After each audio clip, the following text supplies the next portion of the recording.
ناظرین کرام، اگلا پروگرام فقہی مسائل شریعت اسلامیہ کے مسائل سے آگاہ کرنے کے لیے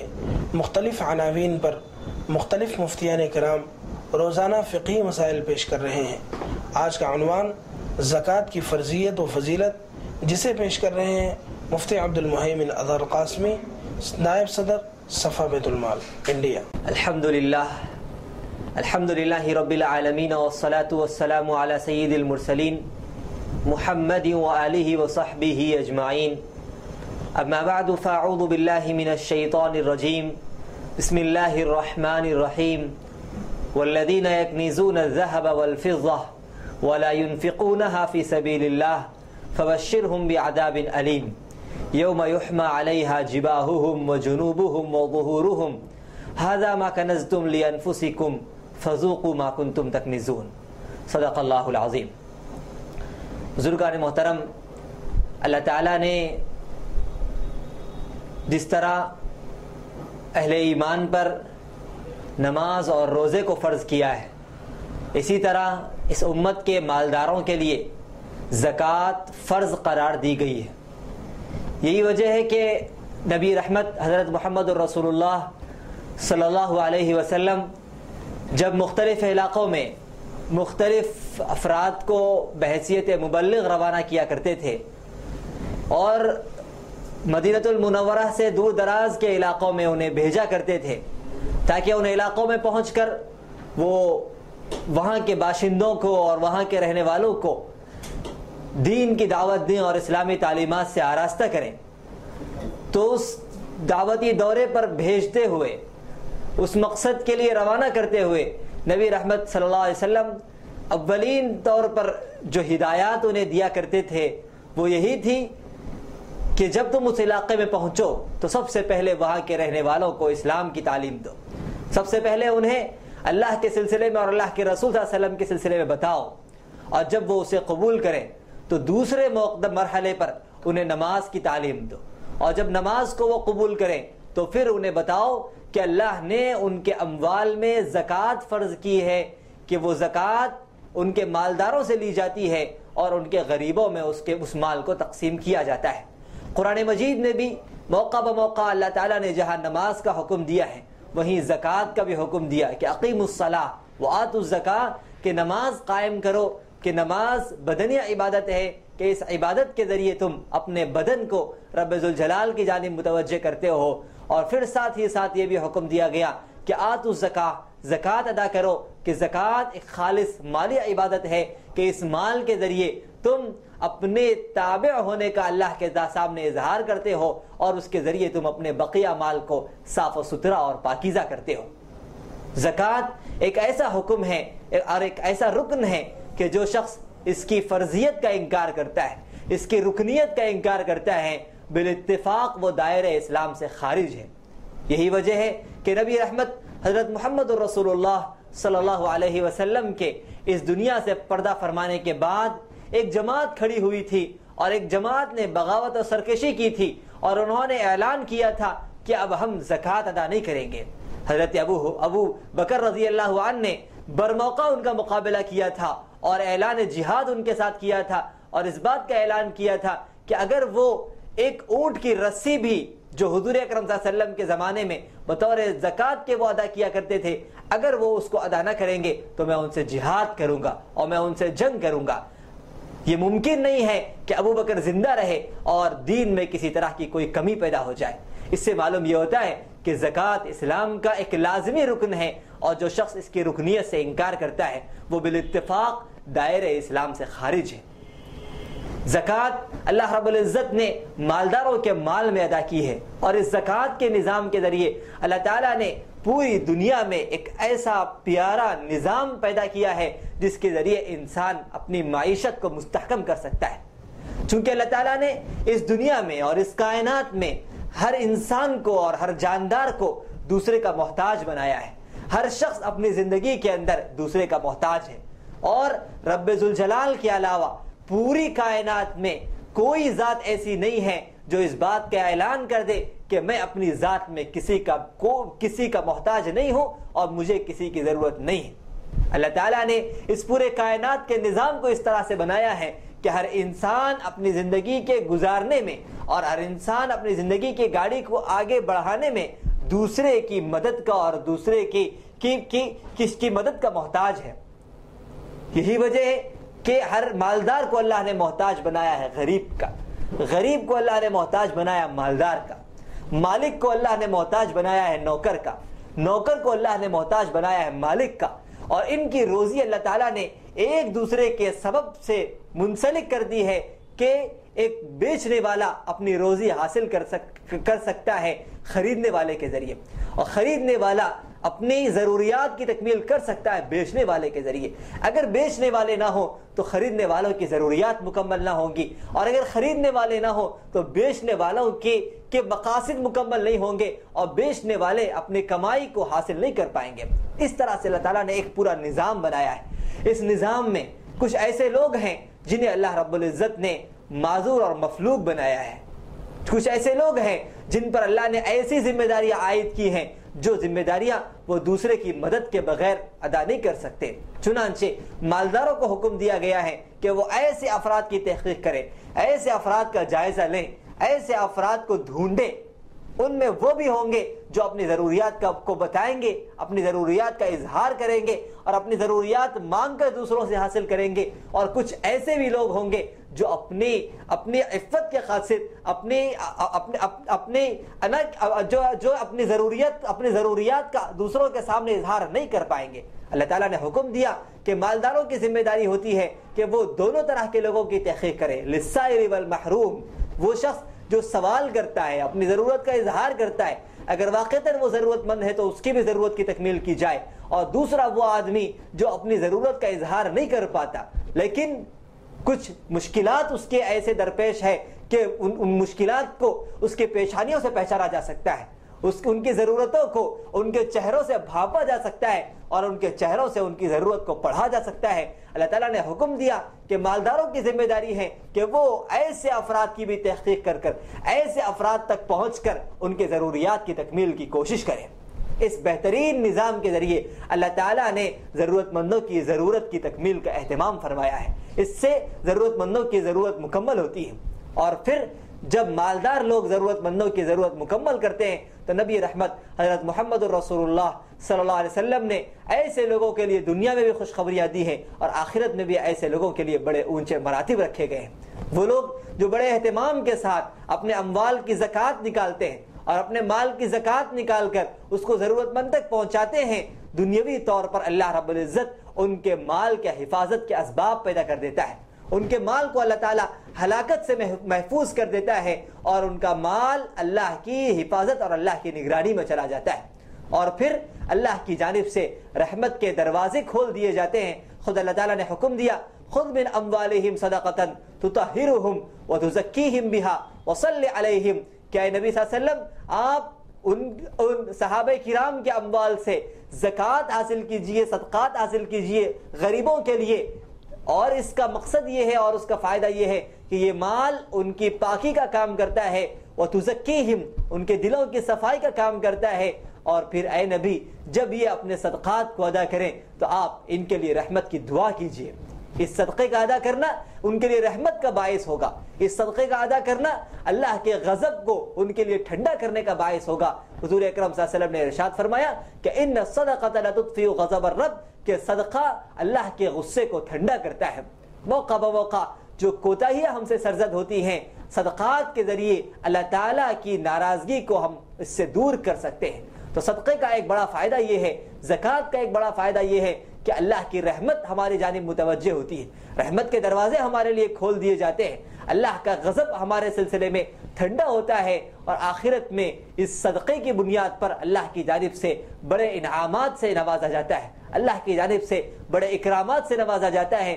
جو آدمی اس زمانے میں اور اس دنیا میں مختصر سا مال صدقہ کرتا ہے، اللہ تعالیٰ قیامت میں اس کا بدلہ پہاڑوں کی شکل میں عنایت فرماتا ہے. نبی رحمت حضرت محمد رسول اللہ صلی اللہ علیہ وسلم نے ارشاد فرمایا کہ قیامت کے دن بندہ بڑے بڑے ثواب کے پہاڑ دیکھے گا. وہ سوال کرے گا کہ اتنے بڑے بڑے ثواب کے پہاڑ میں نے کیسے حاصل کر لیے؟ تو اسے کہا جائے گا اور اسے بتایا جائے گا کہ وہ جو تھوڑا سا مال تو نے اللہ کے راستے میں اخلاص کے ساتھ خرچ کیا تھا، آج اللہ رب العزت نے انہیں اتنا بڑھاوا دیا ہے کہ وہ پہاڑ کی شکل میں تمہارے سامنے پیش کیے جا رہے ہیں۔ خود قرآن مجید میں اللہ تعالیٰ نے اس کی وضاحت فرمائی ہے کہ مثل الذین ينفقون اموالهم فی سبیل اللہ کمثل حبۃ انبتت 7 سنابل فی کل سنبلۃ 100 حبۃ واللہ یضاعف لمن یشاء،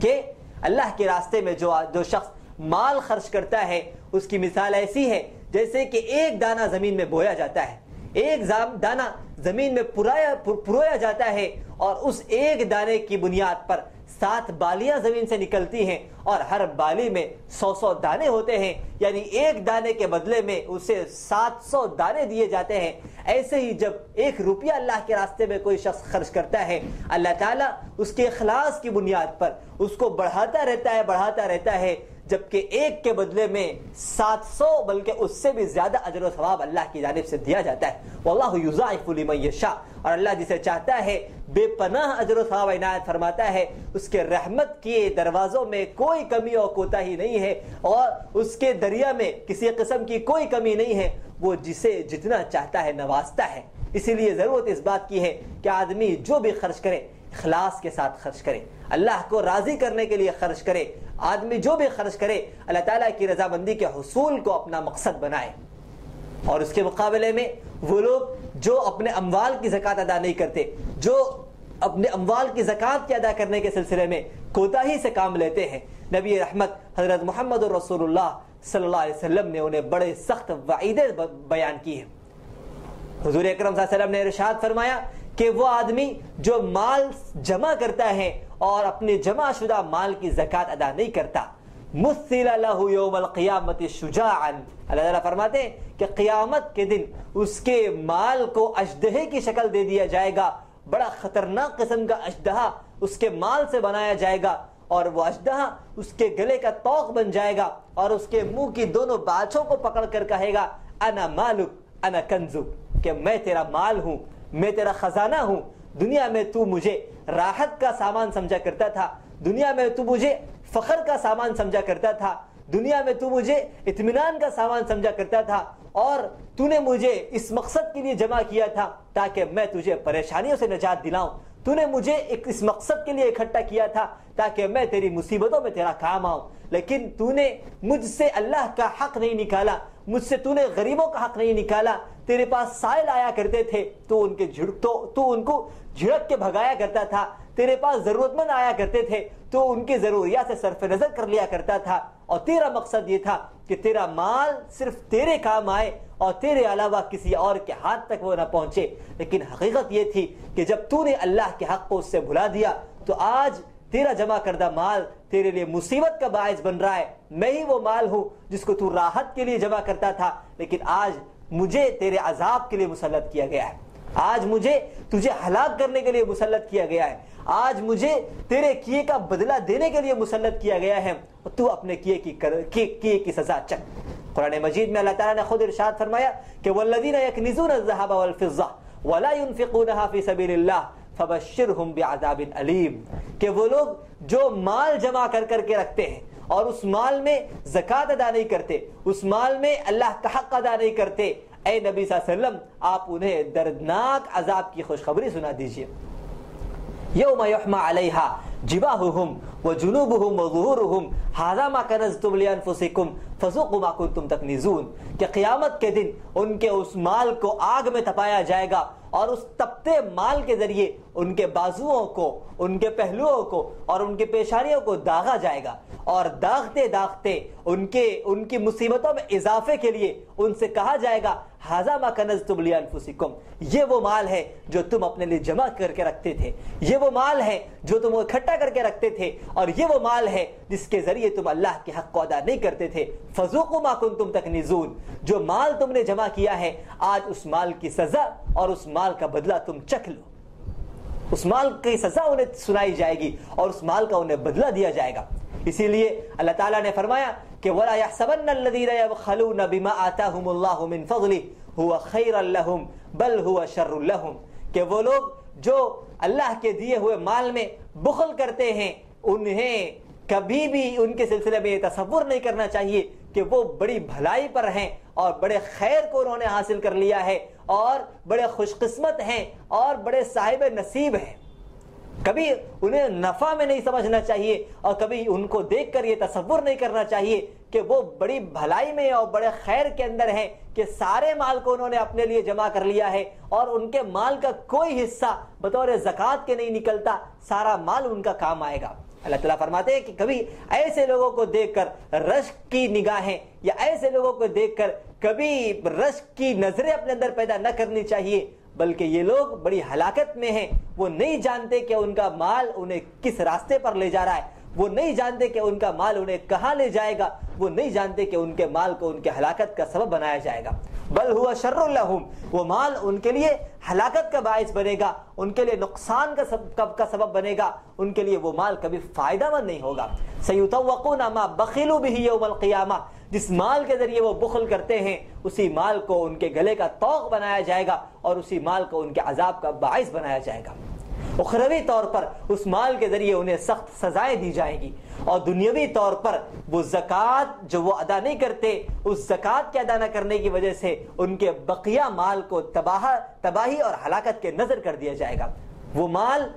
مختلف قسم کے حادثات کا شکار ہو جائے گا، مختلف قسم کی تباہیوں کے دہانے پر پہنچ جائے گا۔ آج آئے دن ہم مختلف قسم کے حادثات اپنے کانوں سے سنتے ہیں کہ مال جل گیا، گھر جل گیا، خزانہ برباد ہو گیا، حادثات کی نظر ہو گیا، دواخانوں کی نظر ہو گیا۔ سب سے بڑا سبب اس کا نظر یہ آتا ہے کہ لوگ اپنی زکوٰۃ کے ادا کرنے میں کوتاہی سے کام لے رہے ہیں۔ جب لوگ اپنی زکوٰۃ کو پابندی کے ساتھ ادا کریں گے، پورے حساب اور نظم و نسق کے ساتھ اس کو ادا کریں گے، تو اللہ کی جانب سے اس کی حفاظت کے اسباب پیدا کیے جائیں گے۔ چنانچہ نبی رحمت صلی اللہ علیہ وسلم نے ارشاد فرمایا کہ ما خالطت الزکاۃ مالا قط الا اہلکتہ، کہ جب بھی زکوٰۃ کسی مال کے ساتھ ملتی ہے وہ زکوٰۃ اس مال کو ہلاک کر دیتی ہے۔ محدثین نے اس کے دو مطلب بیان کیے ہیں۔ ایک مطلب تو یہ ہے کہ وہ آدمی جو مالدار ہے اور مالدار ہونے کے باوجود زکوٰۃ کو اپنے مال سے الگ نہیں کرتا، مالدار ہونے کے باوجود زکوٰۃ کے اس پر واجب ہونے کے باوجود زکوٰۃ کے بقدر مال اپنے مال سے نکال کر غریبوں تک نہیں پہنچاتا، بلکہ زکوٰۃ کے واجب ہونے کے باوجود زکوٰۃ کے مال کو اپنے مال کے ساتھ ملائے رکھتا ہے۔ نبی رحمت صلی اللہ علیہ وسلم نے فرمایا کہ وہ زکوٰۃ کا مال اس کے بقیہ مال کو بھی ہلاک کر دیتا ہے، اس کے بقیہ مال کو بھی تباہی کے نظر کر دیا جاتا ہے اور وہ اپنے سارے مال سے ہاتھ دھو بیٹھتا ہے۔ اس حدیث کا دوسرا مطلب یہ بیان کیا گیا ہے کہ وہ آدمی جو زکوٰۃ کا مستحق نہیں ہے اور مستحق نہ ہونے کے باوجود زکوٰۃ کے مال کو حاصل کرتا ہے، زکوٰۃ کے مال کو دوسروں سے لیتا ہے اور مستحق نہ ہونے کے باوجود، مالدار ہونے کے باوجود اس مال کو استعمال کرتا ہے، یہ دوسرے کی زکوٰۃ کو اپنے مال کے ساتھ ملانا خود اس کے مال کو تباہ کر دیتا ہے۔ وہ شخص جو مالدار ہے، جو خود صاحب استطاعت ہے، جو خود صاحب حیثیت ہے، لیکن اس کے باوجود دوسرے کے مال کو لے کر اپنے مال کے ساتھ ملاتا ہے، دوسروں سے زکوٰۃ حاصل کر کے اپنے مال میں اضافہ کرتا ہے، وہ زکوٰۃ کا اپنے مال سے ملانا خود اس کے مال کو تباہ کرنے کا باعث بن جائے گا اور اس کے ذریعے خود اس کا مال بھی تباہ ہو جائے گا۔ بڑا عجیب نظام اللہ تعالیٰ نے انسانیت میں پیدا کیا ہے اور بڑا عجیب مزاج اللہ تعالیٰ نے انسانیت کا بنایا ہے۔ ایک طرف تو مالداروں کو حکم دیا ہے کہ وہ غریبوں کو ڈھونڈ ڈھونڈ کر، ضرورت مندوں کو ڈھونڈ ڈھونڈ کر ان کی ضروریات کی تکمیل کریں اور ان کی ضروریات کی تکمیل کی کوشش کریں۔ دوسری طرف وہ لوگ جو دوسروں کی زکوٰۃ حاصل کرتے ہیں، دوسروں کی زکوٰۃ کو لے کر اپنے مال کے ساتھ ملاتے ہیں، انہیں اللہ تعالیٰ نے متنبہ کیا ہے کہ اگر واقعتاً وہ ضرورت مند ہیں تب تو انہیں اجازت ہے کہ وہ اس مال کو استعمال کریں، لیکن اگر وہ اس مال کا ضرورت مند نہیں ہے، اللہ نے ان کی ضرورت کی تکمیل کے اسباب پیدا کر دیے ہیں، وہ اپنی طاقت کے بلبوتے پر، اپنی استطاعت کے بلبوتے پر، اپنی قوت کے بلبوتے پر اپنی ضروریات کی تکمیل خود کر سکتے ہیں، لیکن محض اپنی خواہشات کی تکمیل کے لیے وہ دوسروں سے مال حاصل کرتے ہیں، محض اپنی خواہشات کی تکمیل کے لیے ضرورت سے زائد مال دوسروں سے بطور زکوٰۃ کے لیتے ہیں۔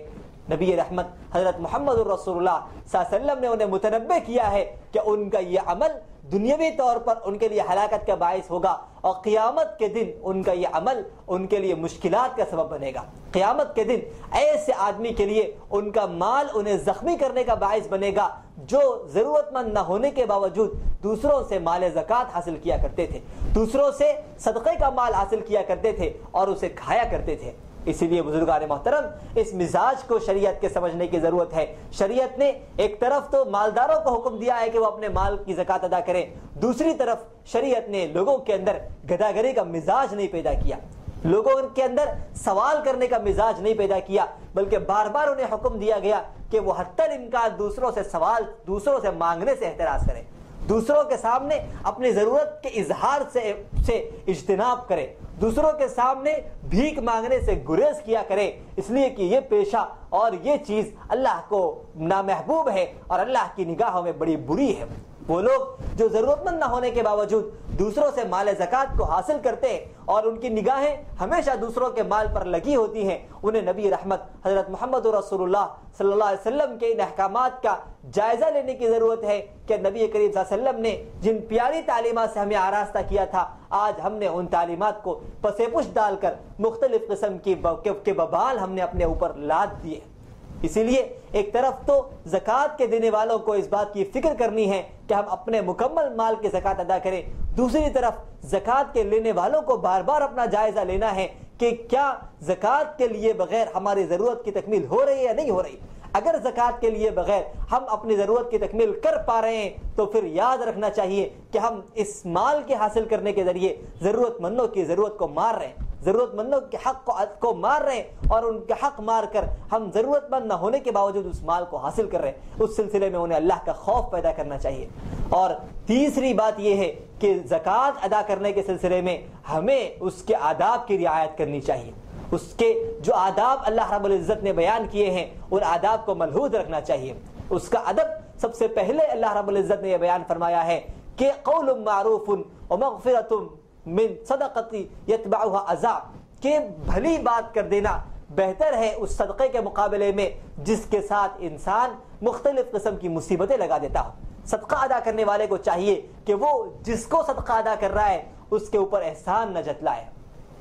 اس کے اوپر کسی قسم کا بوجھ نہ ڈالے۔ بہت سے لوگ ہوتے ہیں جو زکوٰۃ ادا تو کرتے ہیں لیکن زکوٰۃ کی رقم جن کو دیتے ہیں ان کے سامنے مختلف قسم کی ایسی کڑوی کسیلی باتیں کرتے ہیں کہ جن باتوں کے ذریعے ان کے دیے ہوئے مال کا اجر و ثواب ضائع ہو جاتا ہے، ان کے دیے ہوئے مال کا اجر و ثواب ضائع کر دیا جاتا ہے، اور زکوٰۃ ادا کرنے کے باوجود کسی طرح کا وہ ثواب حاصل نہیں کر پاتے۔ اس لیے زکوٰۃ کے ادا کرنے والوں کو چاہیے کہ وہ اس کے آداب کی رعایت کرتے ہوئے اس مال کے سلسلے میں سب سے پہلے اپنے آپ کو ریاکاری سے بچائیں۔ اس مال کا مقصد محض اللہ کو راضی کرنا ہو، ریاکاری سے گریز ہو، اور دوسرے نمبر پر اس مال کے ادا کرنے کے ساتھ ساتھ جس غریب کو وہ مال دیا جا رہا ہے اسے کسی قسم کی تکلیف میں مبتلا نہ کیا جائے، اس کے سامنے کڑوی کسیلی باتیں نہ کی جائیں، اور اس احترام کے ساتھ اور اس کی عظمت کا لحاظ رکھتے ہوئے اس مال کو اس تک پہنچایا جائے، تو انشاءاللہ یہ زکوٰۃ کا مال ہمارے لیے خیر کا باعث ہوگا۔ اللہ تعالیٰ سے دعا ہے کہ اللہ تعالیٰ ہمیں زکوٰۃ بھرپور انداز میں ادا کرنے والا بنائے۔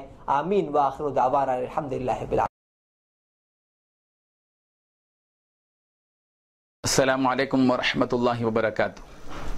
صفا بیت المال educational welfare and charitable trust ایک فلاحی، رفاہی اور خیراتی ادارہ ہے، اور اللہ کے فضل و کرم سے 20 سے زائد شعبجات ہیں، جس میں الحمدللہ اللہ تبارک و تعالیٰ گزشتہ 7 سالوں سے مختلف کام لے رہے ہیں۔ سرما کے موسم میں بلانکٹس کی تقسیم ہے، گرما کے موسم میں دواخانوں میں عثمانیہ دواخانہ اور نیلوفر ہاسپٹل میں بیماروں اور تیمارداروں کو پانی پلانے کا معاملہ ہے۔ دینی گرمائی کورس کے سنٹرز کے ذریعے غریب طلباء کو جو اسکولوں میں تعلیم حاصل کرتے ہیں، چھٹیوں کے موقع پر 40 روزہ کورس کے ذریعے سے دینی معلومات فراہم کرنا ان کی تعلیم و تربیت کا مسئلہ ہے، اور ماہ جون میں تعلیمی کٹس تقسیم کر کے غریب بچوں کو ان کے لیے تعلیمی kits, school bag, note book, rubber, pencil, sharpener, pain وغیرہ کی تقسیم کا مسئلہ ہے۔ رمضان المبارک کے موقع پر رمضان راشن تقسیم کا مسئلہ ہے۔ قربانی کے موقع پر قربانی کا گوشت غریب گھرانوں تک پہنچانے کا مسئلہ ہے، اور ماہانہ بیواؤں میں وظائف تقسیم کرنے کا مسئلہ ہے، اور روزانہ میڈیکل کیمپس کے ذریعے سے غریب بیماروں کے مفت علاج کا مسئلہ ہے۔ ڈینٹل کلینک ہے، حکومت کی اسکیموں سے متعارف کروانے کے لیے صفا ہیلپ لائن ہے۔ اس قسم کے بہت سی خدمات الحمدللہ صفا بیت المال سے جاری ہیں۔ ظاہر ہے کہ یہ ساری خدمات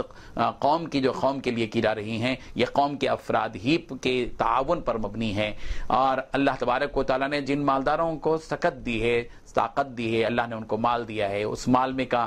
ایک حق ہے غریبوں کا، مسکینوں کا، محتاجوں کا، تنگ دستوں کا، بیواؤں کا، مفلوک الحال افراد کا، یتیموں کا، اور غم میں مبتلا افراد کا، مصیبت زدہ افراد کا، مسافروں کا۔ اس لیے صفا بیت المال اہل خیر حضرات سے اس بات کی اپیل کرتا ہے کہ آپ ہر مہینے آپ اس صفا بیت المال کے ماہانہ ممبر بن جائیں، اور اس طرح کے آپ جو ہے صفا بیت المال کو ہر مہینہ 200 300 400 500 یا روپے جو ہے ماہانہ تعاون فرمائیں۔ آپ کے یہ 100 روپے یا 200 روپے یا 300 روپے یہ معمولی نہیں ہے، قطرہ قطرہ دریا شبد، تھوڑی تھوڑی چیز آپ دیتے ہیں۔ اگر 5 آدمی مل کر 100 روپے دیتے ہیں تو یہی 500 روپے ایک بیوہ کے جو ہے چولہا جلنے کا ذریعہ بنتا ہے، اس کے معمولی راشن کے خریدنے میں ذریعہ بنتا ہے، یا اس کے علاج معالجے کے کام آ جاتا ہے۔ اور اگر آپ 500 روپے دیتے ہیں تو ایک بیوہ کو وظیفہ پہنچ جاتا ہے۔ اسی طرح اگر آپ جو ہے 100 روپے دیتے ہیں لیکن میڈیکل کیمپس قائم ہوتی ہے تو 100 روپے کی دوائیں ایک بیمار کو، شوگر کی بیمار کو یا بی پی کی بیمار کو مل جاتی ہیں، تو اس سے وہ دواؤں سے اس کا علاج ہوتا ہے، اس کی صحت باقی رہتی ہے۔ اسی لیے ہم اہل خیر حضرات سے اس بات کی درخواست کرتے ہیں کہ آپ ہمارے ممبر بن جائیں۔ صفا بیت المال حیدرآباد نے اس سلسلے میں ایک منظم نظام بنایا ہے،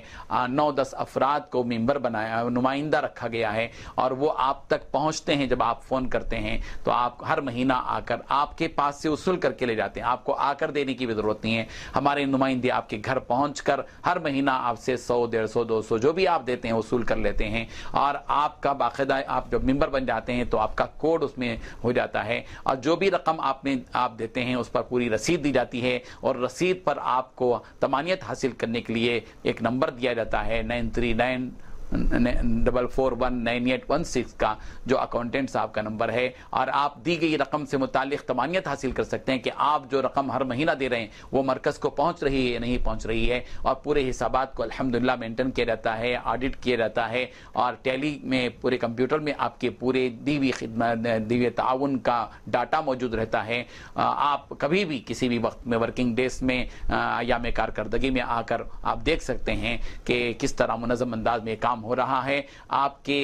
اس صفا بیت المال سے جڑ جائیے، اس کے ماہانہ ممبر بن جائیے۔ ظاہر ہے کہ غریبوں کی دعائیں انشاءاللہ آپ کو ملیں گی۔ جو حضرات اس کے ممبر بنے ہوئے ہیں ہم ان کے شکر گزار ہیں، اور جو ممبر نہیں بنے ہیں ہم ان سے اپیل کرتے ہیں کہ وہ صفا بیت المال سے جڑ جائیں، اس کار خیر میں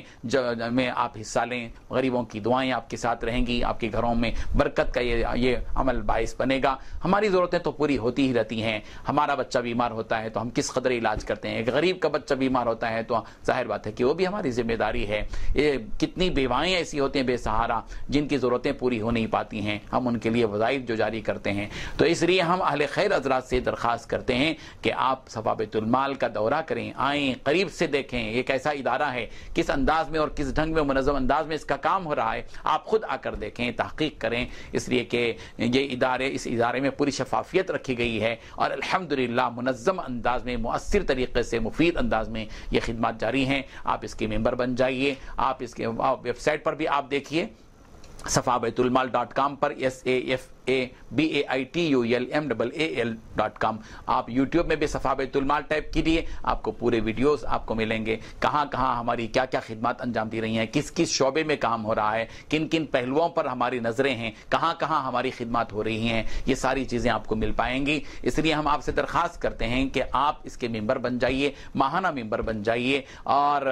اس طرح آپ ہمارے نمبر نوٹ کیجئے 24551314 24551319، اور نمبر نوٹ کیجئے 9394419820 9394419821۔ یہ نمبرات ہیں، ان نمبرات میں جب بھی آپ فون کریں گے انشاءاللہ ہمارے نمائندے آپ تک پہنچ جائیں گے، اور ہر مہینہ آپ سے انشاءاللہ وصول کرتے رہیں گے۔ اللہ تعالیٰ آپ حضرات کو جزائے خیر عطا فرمائے، آمین، وآخر دعوانا الحمدللہ رب العالمین۔ اللہ اللہ اللہ اللہ اللہ اللہ اللہ اللہ کنز الکرم مولا النعم